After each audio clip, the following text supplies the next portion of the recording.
are actually live. Okay. Hello, I'm Deborah Byrd, and we're here with Shawn Dahl, who is a space weather forecaster at NOAA's Space Weather Prediction Center in Boulder, Colorado. And we're here for the sun news of the week. Hi, Shawn. Hi, Deborah. Nice to be back. Thanks. It's so good of you to come back. So, hey, we had an X flare last night. Yes, we did. The sun just keeps on producing these activity, doesn't it?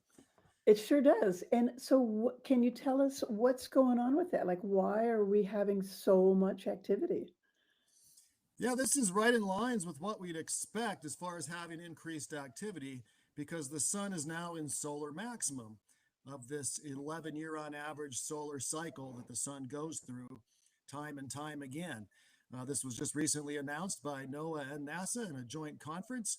And solar maximum is here. It's been here for some months now. And the sun has been producing activity a little bit more than was originally anticipated for this solar cycle prediction that was done originally about 6 or 7 years ago. And last night's flare was another case in point. We had a burst of energy from the sun that reached an R3 on our 1 through 5 scale, a low end R3, but nevertheless, right in line with what the sun has been doing over the course of this entire year. So R3, what does that mean? So it's an X flare, and an X is the strongest flare, right? But what That's is right, Deborah. We R3? What's it for R3? Sure. Yeah, we measure these flares in X-rays, so there's different categories as each new level is met. And this is done by a satellite in space, one of our NOAA GOES instruments, actually. And when we get into the M levels of that activity, now we're on our scale. We reach the R1 to R2 levels. When we reach an X-class flare with X1 through X9, then we're in R3, and R4 would be an X10 up through X19. And then the next 5 would be X20 or R5 would be X20 or greater. So we've had a good number, a large number of R3 level events, but so far this solar cycle, we have yet to see an R4. Okay, Shawn, could you just get a little closer to your computer? You're kind of going in and out a little bit audio wise, but if you could just get a little closer, I think that'll be great. Um, so you have an interesting job. You're a space weather forecaster. What does that mean? Yeah, Deborah, that's right. It's a really very interesting work. So what that means is that we are there. Most of us have a meteorology background, so we're used to doing regular weather forecasting. But when it comes to space, we're focused on the sun and what that means here at and around our great planet of ours. And it's a very challenging work because we're trying to forecast activity from 93 million miles away, which makes Wow. this extraordinarily difficult on figured out intensities and timings of this various solar activity.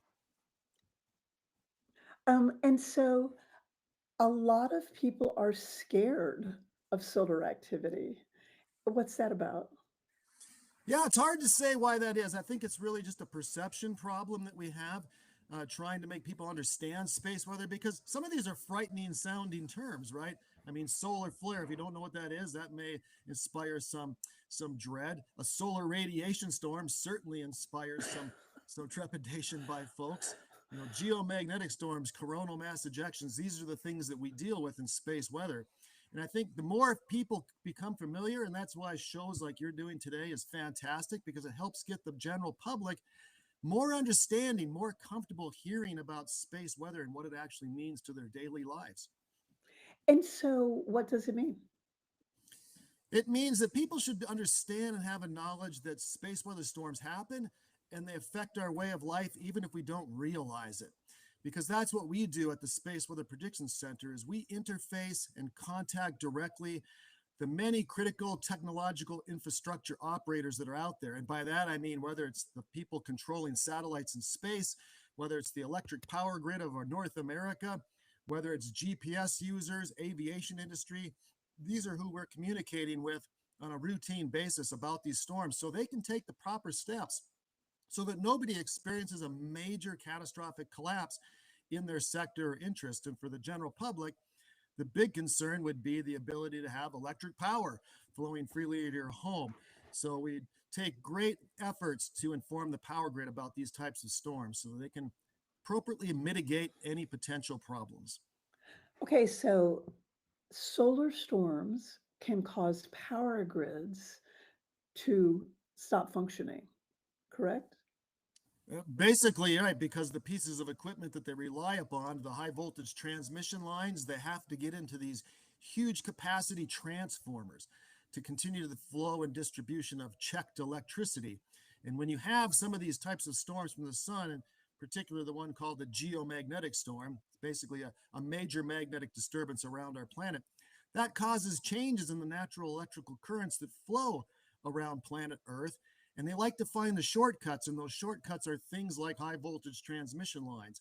And that causes buildup of current that's the wrong type of current. We operate on alternating current, and this is direct current introduced onto those lines.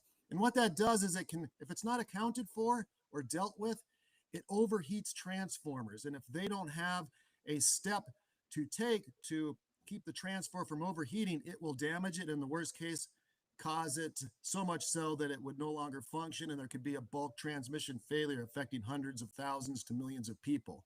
And has that ever happened?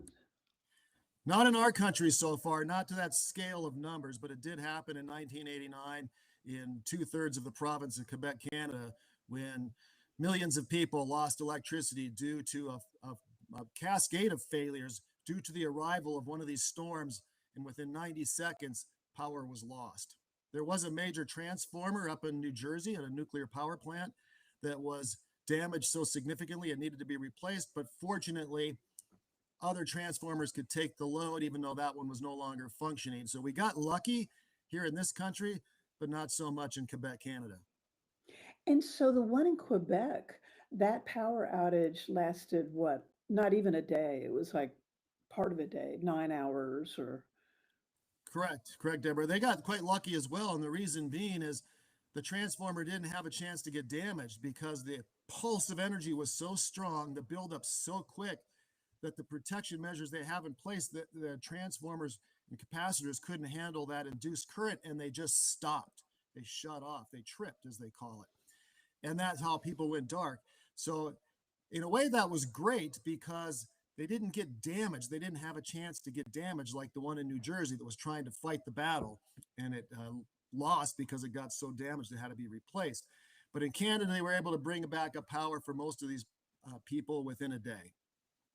So we've had some events this year that have been big geomagnetic storms. There was one in May that I think a lot of people might remember because there were auroras seen across the US, even down here in Texas, where I live, auroras were seen.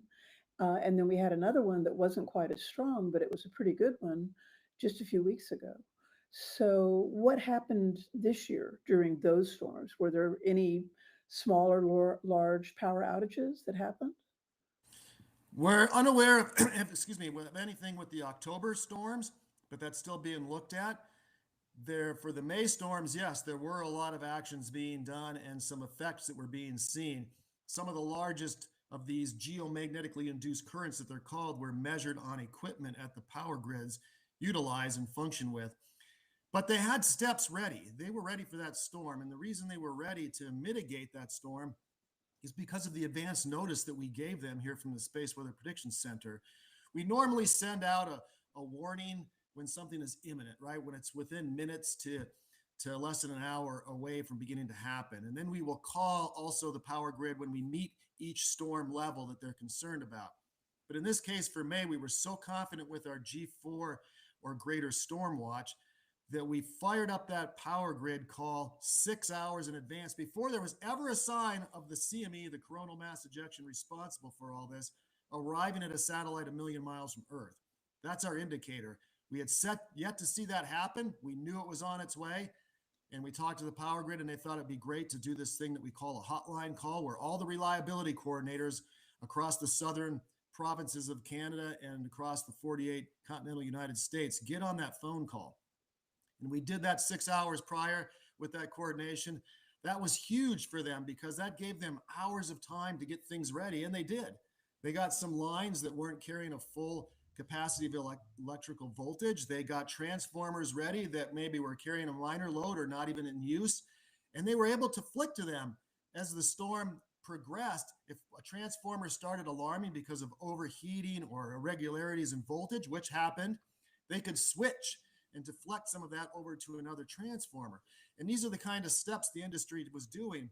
But despite all that, we are aware of some high voltage capacitors, not the big transformers, that did trip and maybe led to some small scale power outages, particularly in the Northwest, but that's still being investigated. It was, the industry did say that it was the space weather that resulted in the capacitor trip I'm referring to in the Northwest, but it's unknown yet whether that was responsible for the subsequent power outages later. But there were things like that going on across particularly the northern tier of the country during that storm, but no bulk transmission failure that affected hundreds of thousands of people. That's awesome. And so it's interesting to think about the spacecraft that NASA and NOAA have out there to observe the sun. I mean, there's just a whole fleet of spacecraft out there looking at the sun. And part of the reason is so that they can detect these coronal mass ejections or CMEs that are coming our way, so that then people like you can do your job of, getting on the hotline and calling the power companies and getting them ready to do this. And it sounds like it worked in May. Yeah, it sure did. And that was without even the benefit of our latest new coronagraph, the first time we've had an operational Oh yeah, you've got coronagraph the in new space. coronagraph. Right, right, Yeah, the compact coronagraph now sitting up there on GOES 19 satellite, and it's right. able to image the sun every 15 minutes for these CMEs. And we didn't even have that, yet, excuse me, back yet in May. We were relying still upon the research, NASA research satellite that we've been using for years and decades now to look for these CMEs and analyze them. It's old. It's going to run out of fuel soon, so something needed to be done. So fortunately, NOAA and NESDIS and others got together, and we now have that great instrument on GOES 19 for us to use. And that's just going to make things even better for us because we'll have more frequent imagery. For example, the coronagraph that NASA has out there that we still use in operations, it's been busy over the last 3 or 4 days now, also tracking an asteroid, not the satellite itself, but the tracking stations that on Earth that go along with the satellite have been dealing and wanting to look at the comet that passed by recently. Said Oh, asteroid, I meant Comet comet. S1. Yeah, Comet Atlas. So Yeah. we're looking at that, doing some data studies on it for research and science because it is a research asset. So we could go for hours without some updated imagery, and then we'd get our chance to get some of that back in. But that won't happen with this new NOAA's compact coronagraph. So that'll be a huge step forward in aiding our predictions and especially on timeliness of those predictions. Okay, I gotta ask about the comet. It broke up, right? Oh, there were two. The one did not. The one comet, it's a long name. It begins with a T on into Atlas. The Oh one yeah, that we're a calling lot of that the, Comet A3, the one that's been in the evening sky. yeah, exactly. As far as I know, Yeah. that's still alive and well up there. I've been taking pictures of it myself in my astronomy hobby. It's getting fainter But and the other, fainter as it gets farther exactly. away. It sure is. Yeah. It looked quite spectacular a few weeks ago when I was taking I saw pictures it of it from over the Austin. I horizon. saw it from downtown Austin. It took me No, about 40 minutes to find it, but I did find it and I could it's an see it. incredible sight. And Yeah. but I think it was the other comet that people were hoping to get a glimpse of Yeah. later did break up as it reached in the area of the sun. Okay. And so you're using that new coronagraph. So I should have asked you this at first, but tell us what a coronagraph is. It's a way of making an artificial total solar eclipse. And the way we do that is with satellites in space because then they're not fuzzed out by our atmosphere. We can detect the corona and see it with ease. It's not whitewashed out by our bright blue sky or clouds. So it's above the atmosphere. And what it does is it just sends a big black disk right in front of the sun on the instrument itself. And that way it can focus on seeing the full corona of the sun. And that's how we look for these progressions of material heading out from the sun that we call coronal mass ejections. Right. So the corona is that wispy part of the sun that you can see that we all saw in April during the total eclipse, the part that was surrounding the moon. And this coronagraph blocks out, much like creating an artificial eclipse, so that you guys can study that anytime you want. And those images from the new coronagraph are just amazing, although I haven't seen very many of them. We're still looking at the SDO images and things like that, rather than the new coronagraph. I keep wondering when we're going to see the. Then we did run one image from it. I think it was the first one that was released, but I haven't seen them on a regular basis yet. So we're looking forward to that. We do have a daily post, by the way, that that updates folks on the sun every single day, and you can see that at earthsky.org. So Shawn, those those events that happened in May and the one in October, which you said they haven't really finished all the analysis on that one yet, so we don't know exactly everything that happened power grid wise during that event. The one in May, the hotline did the space weather solar flare hotline served its purpose and kept us from having a major power outage. The one in October, there were no major power outages either. It wasn't as strong a storm, but we had no major power outages either. But we do sometimes get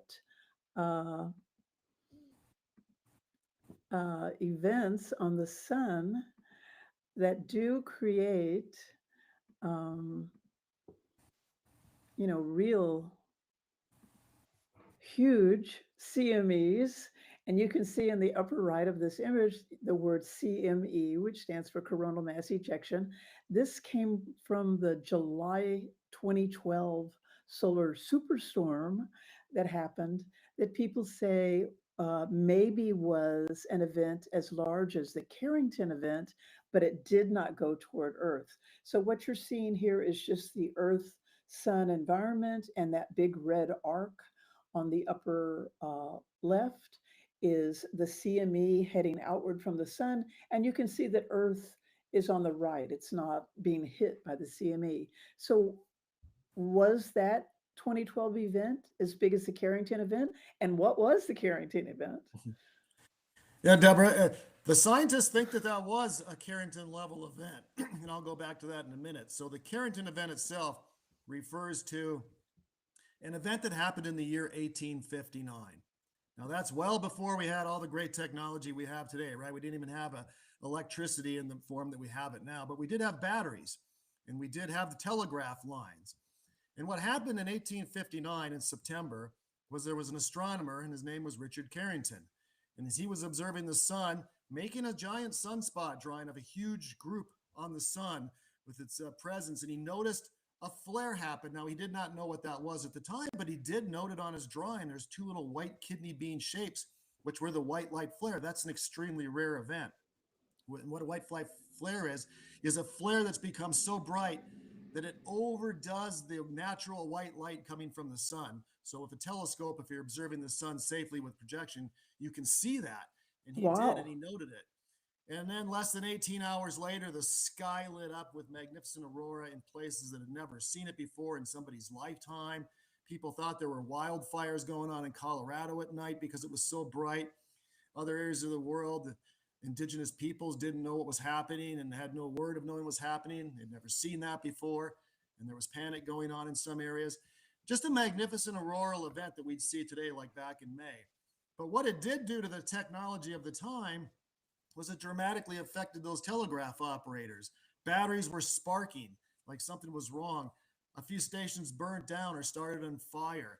There's even a conversation between two of these telegraph operators, and they decided to disconnect their battery because of the problems that were going on. And they could still send a signal because there was still current generated, even though they had nothing plugged in, if you will, from their batteries. That's what we're afraid of today. And this event in July of 2012, they think was of that level because, as you talked about the layout of this picture here, Earth being a little yellow circle to the right, the sun in the middle.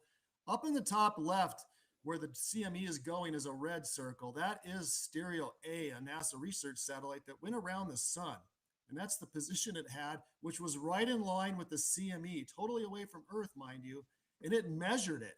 And those measurements are how we know that it was probably at that Carrington level strength. The thing was traveling at over Carrington level speeds, it seems. It had a magnetic field in it. That's what CMEs have. And for people that don't know what a CME is, I'll briefly touch on that now. It's a blast of solar material, billions of tons of it, heading out into space. But more importantly, dragged along with that is a very strong localized magnetic field expanding outward into the solar system. And when those arrive here at Earth, it's a problem. And satellites in space that measure those, they can detect how strong that is. So when that CME arrived at Stereo A, it measured a magnificent, strong magnetic field that was something along the lines of 15 times almost normal background level of the magnetic field. Comparatively, what we had was 12 times background with the storms back in May.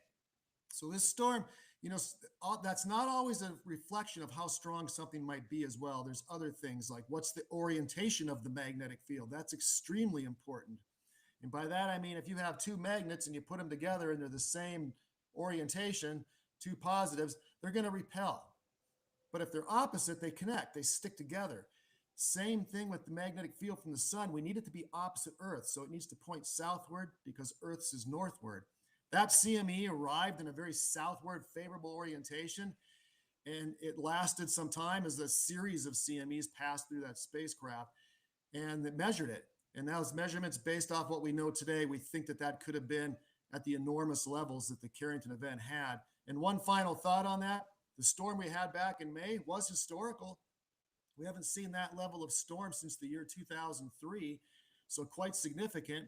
But that was just, say, at my head level for a G5 storm. The Carrington level event would be 3 times up over my head on an extent. So that's what we're planning for today. That's what the government is prepared for, emergency management, the power grid. That's what they're hoping to be able to mitigate, but we don't know if we could withstand that kind of a punch just yet. And so, I'm going to stop you for a minute because we're beginning to get some questions from people. And one question came in from Patty, and she wants to know, how do CMEs affect the space station? And then I want to go back to what you were saying, but how do CMEs affect the space station? Yeah, they don't necessarily affect it so much. What happens over time, though, is these geomagnetic storms that are caused by these CME arrivals, they heat up and expand the atmosphere. Now, satellites and space stations that are in low Earth orbit, like the space station is, those become affected by that over time. That's why the space station Skylab burned up in the atmosphere so much earlier than anticipated because of all these geomagnetic storms. Now that kind of thing is accounted for today. Now, generally, we talk to NASA every single day for the benefit of the health of the astronauts on the space station. So when geomagnetic storms happen and get to the, say, the 2 level on our scale, we do talk to NASA. And we talk to them because if there's other events that are ongoing at the same time, say a radiation storm, that could be of enough concern to have them have the astronauts take some kind of safety measure. It might be as simple as telling them, hey, if you can, avoid the less shielded areas of the space station. Or it may be more dramatic and say, we're going to scrub that spacewalk that was scheduled for today. Or they Wow. may say, go into the most shielded area of the space station. For the storm in May, we didn't have to do anything more, from what I understand from our friends and colleagues at NASA, other than telling them, if you can, avoid the less shielded areas of the space station. So there's a lot that goes into that. Now, when we go back to the moon, we are going to be deeply enrooted because those astronauts will not be protected by Earth's magnetic field, and they will be well outside any level of our atmosphere, and they will be totally exposed to, in particular, these solar radiation storms caused by particles coming from the sun. They're going to have to go into those lunar lava tubes and get some shielding. Yeah, I You've don't heard of know what those? measures they're going to have for when they're on the surface of the moon, but they do have plans in place to protect them on the capsules and if they're on the surface of the moon doing a moonwalk.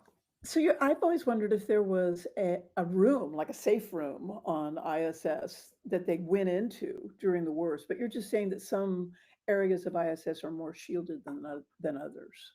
For my understanding, correct, just the way it's built, some are more shielded, and that's what Yeah. they'll have the astronauts go into if they really needed to take that kind of action.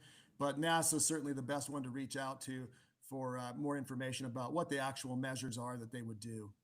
And it's like I want to go back now to this slide and to this July 2012 solar superstorm, because I was reading this morning that it was just an X 1.3 or something flare that happened to create this huge CME. And the reason it was so huge was that several other CMEs had happened before it, and that they kind of cleared out the space so that this CME was able to move faster.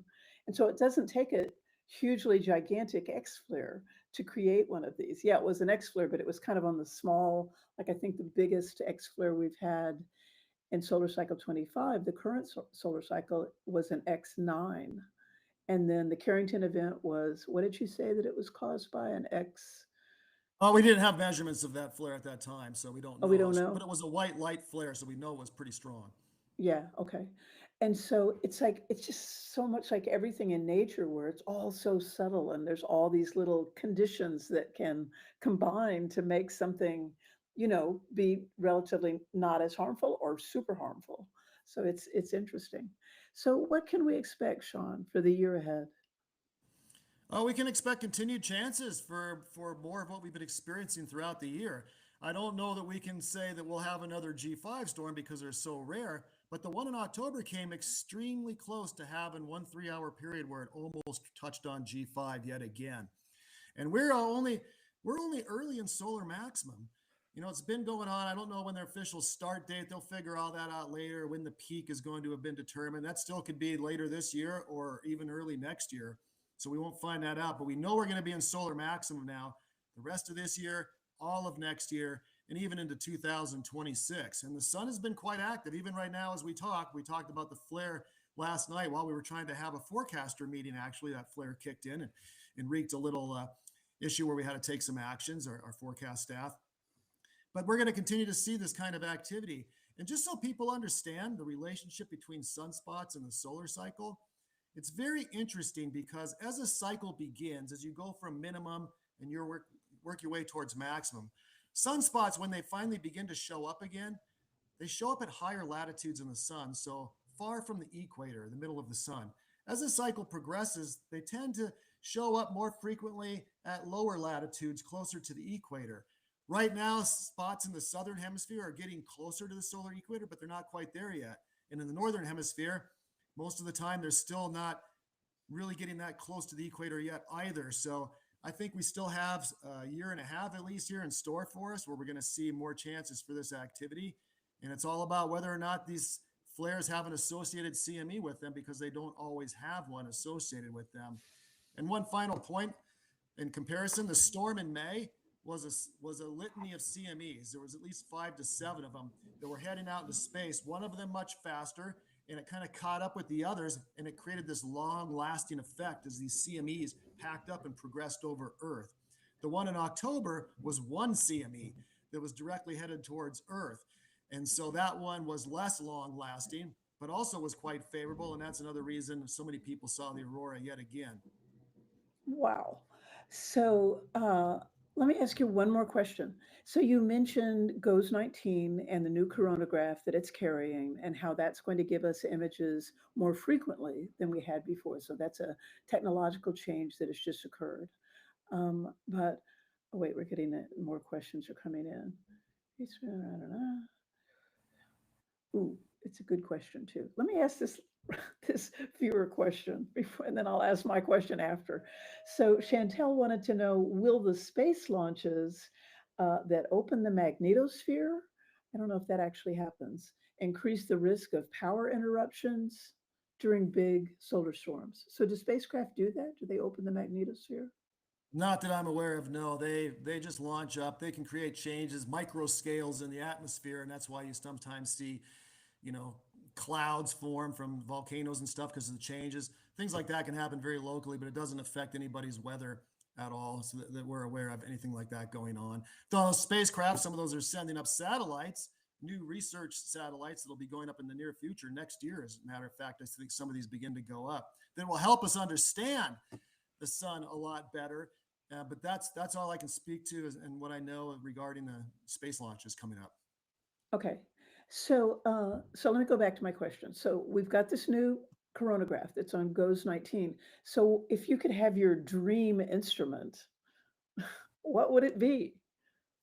And It'll are we be one working that's toward that?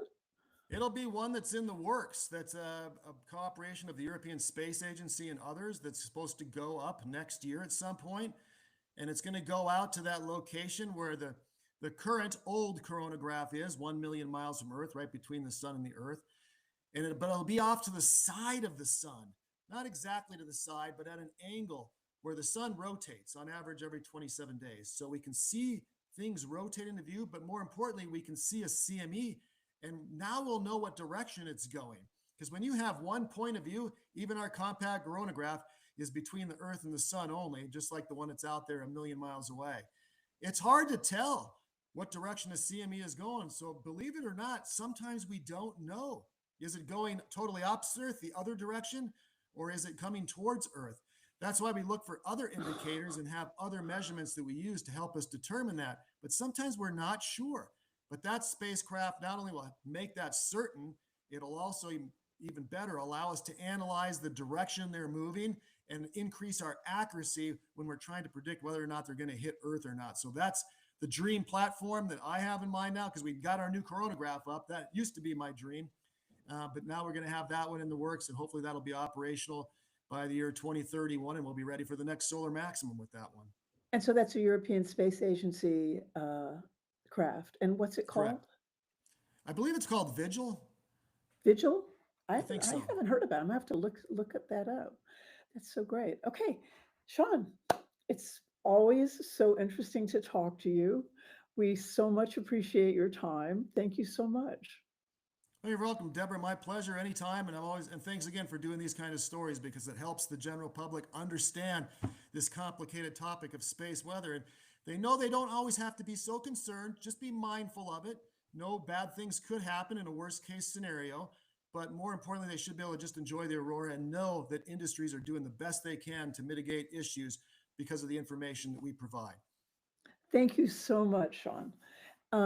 That was Shawn Dahl, who is a space weather forecaster with NOAA's Space Weather Prediction Center. I'm Deborah Byrd, One Earth, One Sky, EarthSky.